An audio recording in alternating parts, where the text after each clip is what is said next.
welcome everybody to I'll Hang Up and Listen, brought to you by Fatty Beer Company, Western New York's premier market and tap room with over 300 beers to choose from. If you're going to get a beer, make sure you make it a Fatty Beer. I know they had a lot of drink specials at Fatty Beer this past weekend and today for a St. Paddy's Day miracle in Boston, in Beantown. Buffalo Sabres win in overtime on a goal from, was it officially given to Alex Tucker? I thought it might have deflected off the Bruins defenseman. Should have gone to Owen Power. Let's see. I think, it was given to Tuck. I remember looking at the replay, and it looked like it more or less deflected off the defenseman. That maybe it should have went to Power, but I don't know. I glanced at it quickly as I was trying to get ready for the show. So I might have missed it going off Tuck too. But nonetheless, Sabres win their second in a row. I would say they're probably best 120 minutes of hockey I've seen all season consecutively. They, in my opinion, dominated for the most part Vegas, and then they go into Boston, which is one of the more tougher barns to play in, and they play fantastic 60 minutes of hockey. The first goal scored against, it sucks. You have both your defensemen break their sticks. Not much anybody could do on that. And then, UPIL probably wants that second goal back, but again, I thought he played fantastic tonight.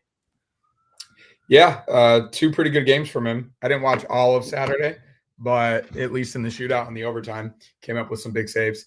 Obviously, the Bruins aren't what we know them to be, or at least recently. They're not the same team. They're in a mini rebuild, a quick rebuild, as the broadcast called it tonight. Obviously, you still have David Pastrnak. Charlie McAvoy is not playing now, as far as I'm aware, after his injury in the Four Nations, but you still have some solid pieces there. And, of course, Jeremy Swayman as well, who they gave a huge contract to. So, yeah, they trade away Brad Marchand, but he was on the older side anyway. So this team, yes, may not be what it was 2 years ago, but they're still a pretty good team, and they're still in playoff contention. And for a team like Buffalo that is not and needs to win basically every single game the remainder of the way to even have a chance to go into an environment like that, especially on St. Patrick's Day. St. Patrick's Day in Boston specifically is probably their biggest holiday. Obviously, it's a Monday, and I imagine a lot of people in that arena celebrated properly over the weekend.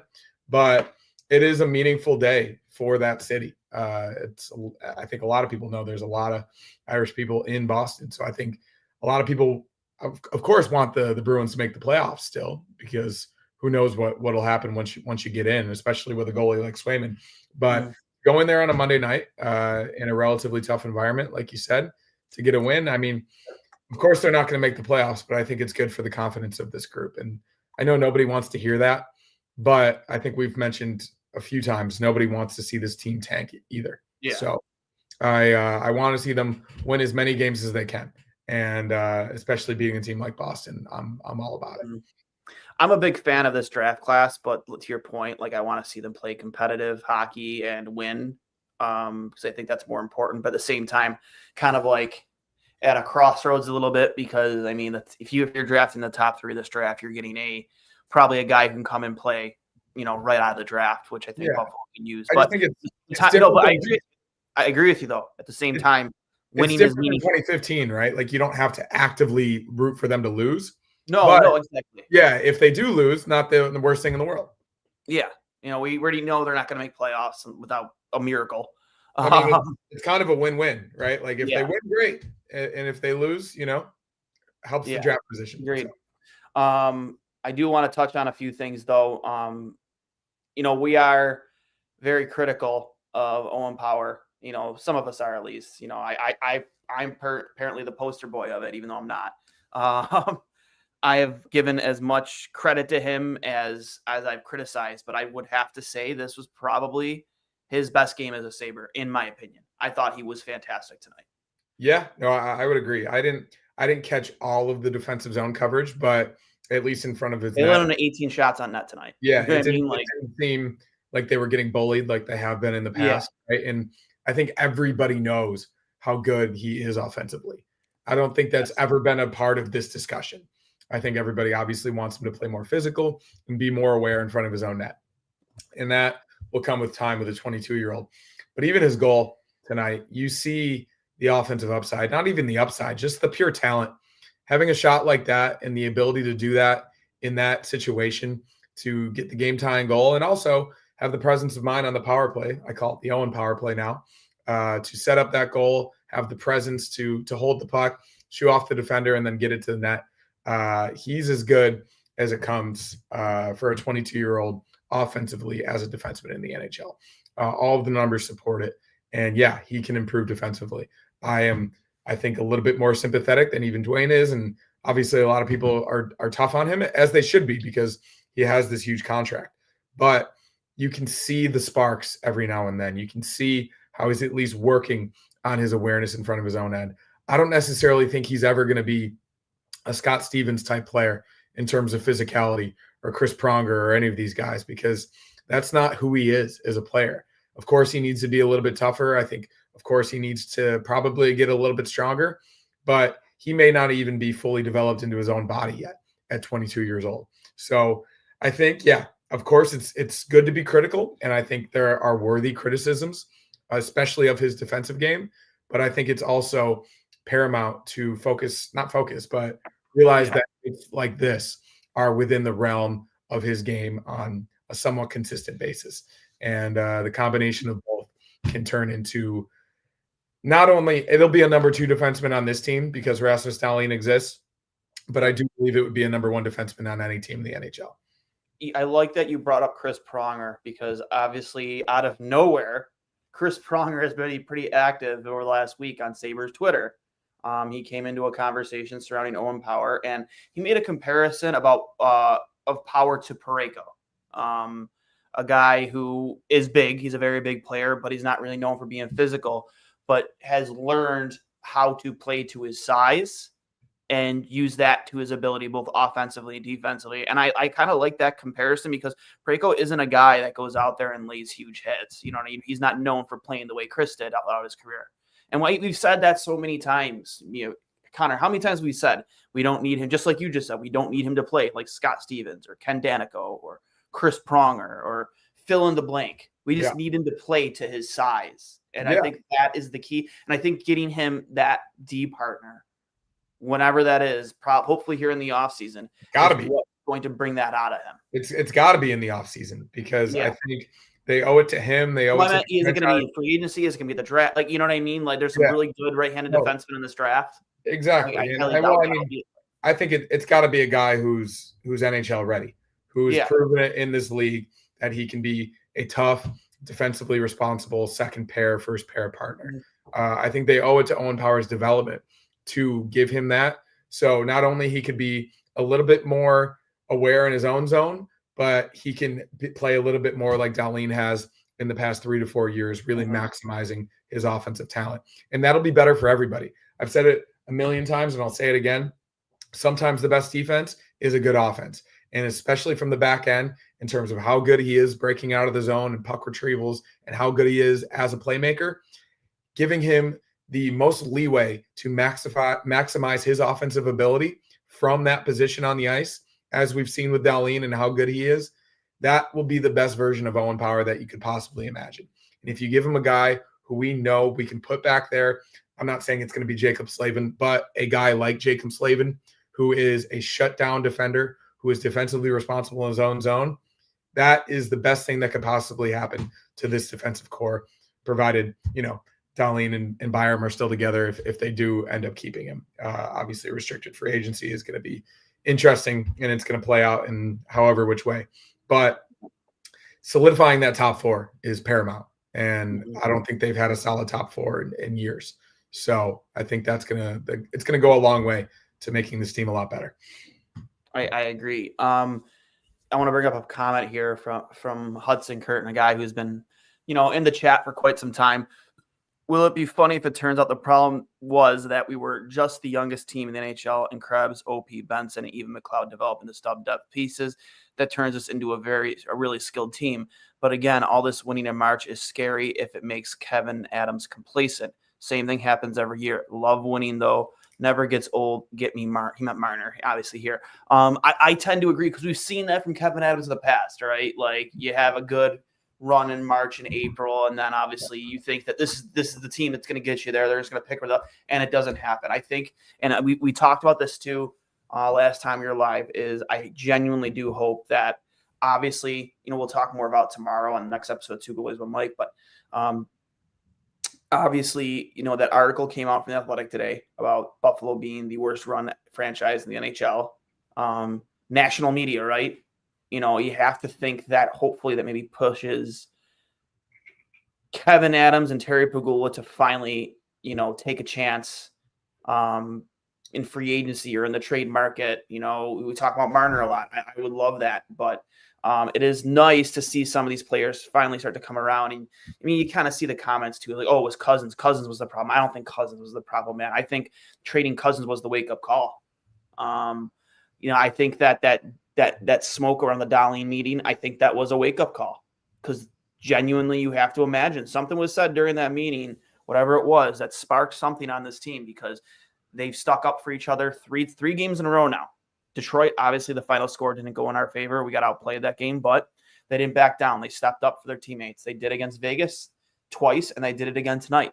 So something was sparked there, in my opinion, Hurls. Yeah, I don't think the return of Jordan Greenway and Jason Zucker is a coincidence of all of that either.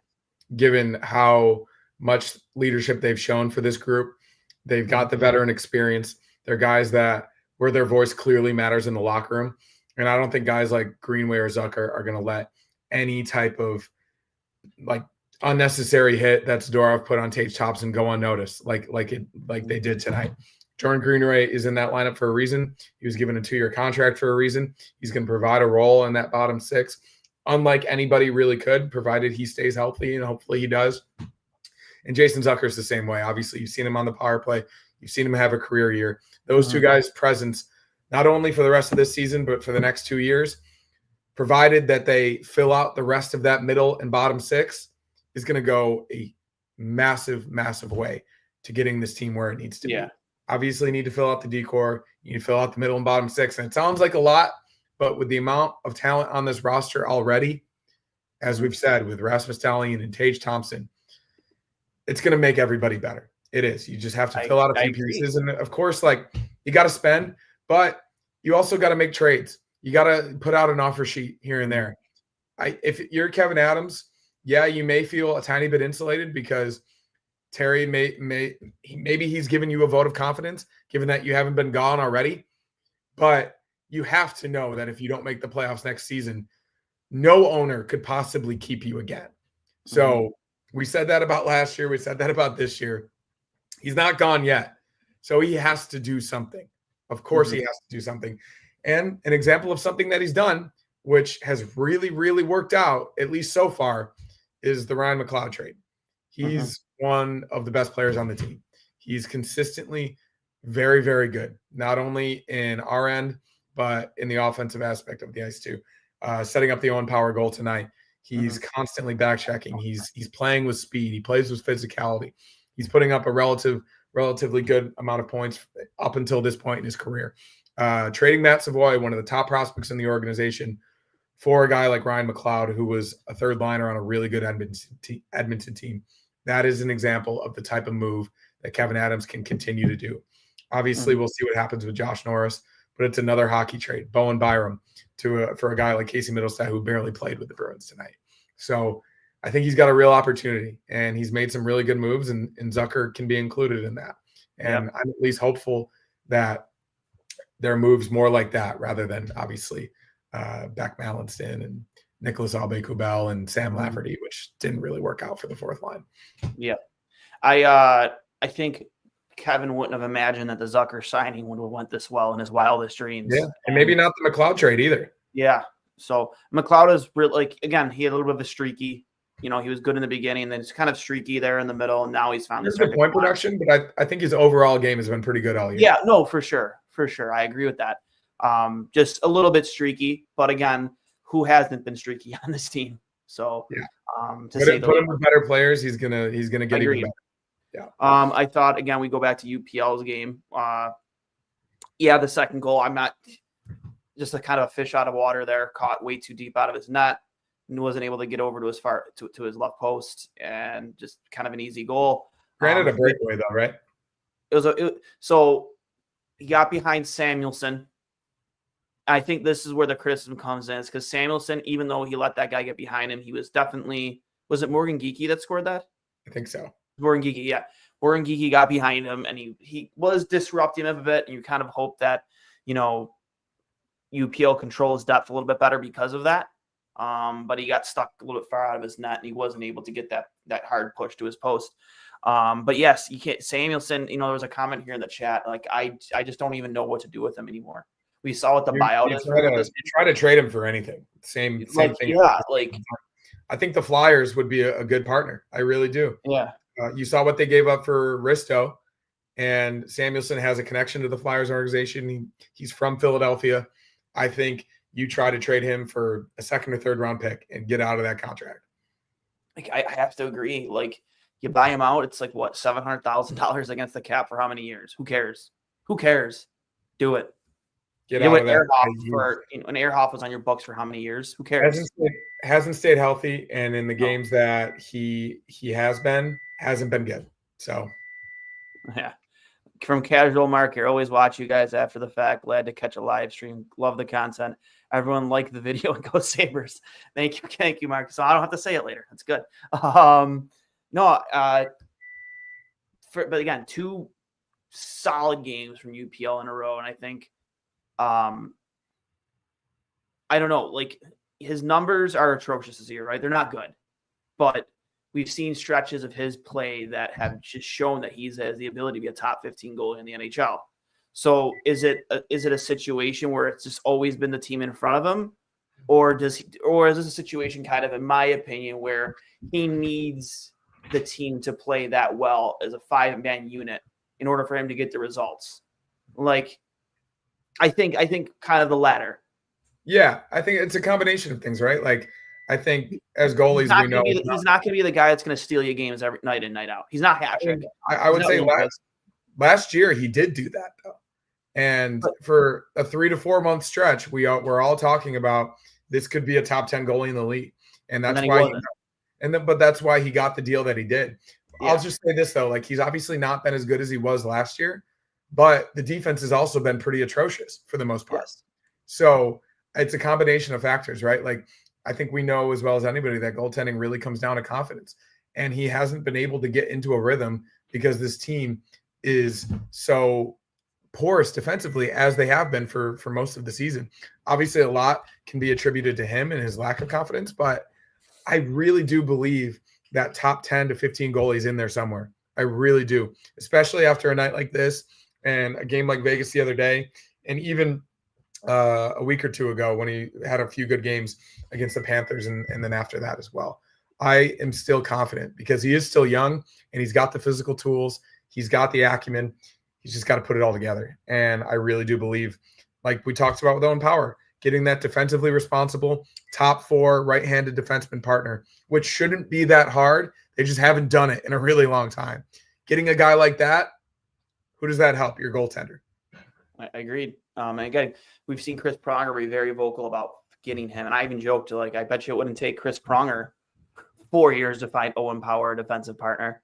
He knows the type of breed of defenseman you need, and he's been very honest. He seems like a guy who's watched quite a bit of the Sabres. Not every game, but he strikes me as a guy who has paid attention to the situation on this team, and he's been pretty spot on with his judgment of Owen Power. He goes, he's never been that guy to be physical or, defense first, even going back to Michigan, which he wasn't. I watched him a lot at Michigan. We had him on this podcast before he decided to go back for one more year at Michigan before we drafted him. So I watched a lot of Owen Power, and he's spot on. Like, he was never that guy. You would kind of hope that he would be groomed to be that guy. But to your point, to Chris Pronger's point, you've never brought in that guy to teach him to be that guy. And Eric Johnson, as respected as Eric Johnson is, he was never that guy either. And like, who's been his best, most consistent partner? The guy he's played the most with in his career, is it Yoki Haru? Like, is it Connor Clifton, Matthias Samuelson? Like, you're throwing tomato cans at the wall and expecting him to do everything. And obviously he needs to be better. And I think we are all aware of how more aware he needs to be in his own end. But Yeah. I think it will come with time, and it'll definitely come with a guy who's actually proven it in this league and knows what to do, especially in his own end. Yeah, I like this comment from Big Fungus. What Owen Power needs not to be coached by Marty Wilford, Matt Ellis, and Seth Apper. Facts. Good points. Very, Facts. very good points. Absolutely true. Getting him. We figured out what Marty Wilford does yet. I mean, apparently coaches the defense, but not well. No. I mean, and no disrespect to him, but his pedigree before becoming an NHL assistant coach is not worthy of being an NHL assistant coach. So that's obviously something I think we're all hoping for. I don't necessarily think you need to fire Appert because of what he's done for the organization thus far, but maybe put him in a different role, not necessarily leading the power play, right? Like getting him in a different type of situation where maybe, I don't know, send him back down to Rochester, or potentially having him coach a certain aspect of the forwards and not necessarily being the guy that is the orchestrator of the league's worst power play. You got to bring a guy in who's had a proven track record of success, and they've yet to do that. Yeah. I also like this point too, is I'd like them not to overplay. I know, you play until you're out of the playoffs mathematically, right? But I will also like not them see them run Reimer into the ground, or not Reimer, sorry, UPL into the ground here. I mean, you went and got Reimer for a reason. I mean, I imagine he's got a game coming up soon. And when was the last time he played? And he got yanked in that game. Whenever there's a back-to-back, I mean, that's got to happen soon, right? So they play next Thursday. Well, there's no back-to-backs for the rest of the month. They play next Thursday in Utah, I guess. I imagine he gets at least 2 more games, just all based off the fact this could be his final year in the NHL. Yeah, so there's 3-game, I guess, Midwest road trip coming up. Utah Thursday, Minnesota Saturday, and then Winnipeg on Sunday. Oh, so back-to-back. Yeah, he'll get one of those Saturday or Sunday. Yeah. I'm not sure what Mauricio means here. Red Baron, Red Rocket, Thigh, Green Hornet. I think he's talking about me. No, but what thighs? I don't. What about your thighs? I mean, I've got goalie legs. So do I. Yeah, I don't know. maybe he's commenting on that. Marty Wilford's haircut should be enough grounds to fire him. He's a tool. He does have one of the worst haircuts in the National Hockey League. Yeah, I don't know anything about him personally because I've never heard him talk.